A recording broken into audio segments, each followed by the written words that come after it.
ഇതാണ് വിവാദമായ ആ മുറി.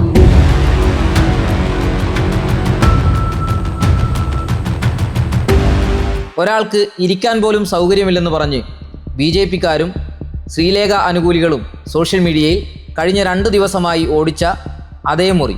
ഈ മുറിയിലേക്ക് കയറി ചെല്ലുമ്പോൾ തന്നെ MLA-യുടെ ഓഫീസിനും കൗൺസിലറുടെ ഓഫീസിനുമായി ഒരു കോമൺ റിസപ്ഷൻ ഏരിയ നമുക്ക് കാണാൻ സാധിക്കും. MLA-യെയും കൗൺസിലറെയും വിവിധ ആവശ്യങ്ങൾക്കായി കാണാൻ വരുന്നവർക്ക് ഇവിടെ കാത്തിരിക്കാം. ഇവിടുന്ന് 2 വാതിലുകളാണ് ഉള്ളത്. ഒന്ന് MLA-യുടെ റൂമിലേക്കും മറ്റൊന്ന് കൗൺസിലറുടെ റൂമിലേക്കും. ഇനി കൗൺസിലറുടെ മുറിയിലേക്ക് പോയാൽ അവിടെ കൗൺസിലർക്ക് ഇരിക്കാനുള്ള കസേരയും ഒരു മേശയും ഒപ്പം കൗൺസിലറെ കാണാൻ വരുന്നവർക്ക് ഇരിക്കാനുള്ള സൗകര്യങ്ങൾ ഉൾപ്പെടെ കാണാൻ സാധിക്കും. ഇനി കാണുന്നതാണ് കൗൺസിൽ മുറിയോട് ചേർന്നുള്ള ടോയ്ലറ്റിൽ ഒരു ഫയൽ സ്റ്റാൻഡ് വെച്ചതായി കാണുന്നുണ്ട്. അതെന്തിനായിരിക്കും?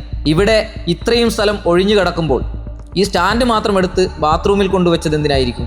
ഇത് പഴയ കൗൺസിലർ ഇരുന്നിരുന്ന സൗകര്യപ്രദമായി ഉപയോഗിച്ചിരുന്ന മുറിയാണ്. നിലവിലെ കൗൺസിലർക്ക് ഈ സൗകര്യം പോരെന്നുണ്ടെങ്കിൽ നഗരസഭാ സെക്രട്ടറിയെ വിവരമറിയിച്ച് സൗകര്യപ്രദമായ ഒരു മുറി കണ്ടെത്തി നഗരസഭ തരുന്ന 8500 രൂപ വാടക ഉപയോഗിച്ച് അങ്ങോട്ട് മാറാവുന്നതാണ്. അല്ലാതെ ഈ നിമിഷം വരെ തനിക്ക് അനുവദിച്ച് കിട്ടിയിട്ടില്ലാത്ത ഒരു മുറിയിൽ കയറി മാധ്യമങ്ങളെ വിളിച്ചുകൂട്ടി ഷോ ഓഫ് കാണിക്കുന്നതൊക്കെ മോശം ഏർപ്പാടാണ്.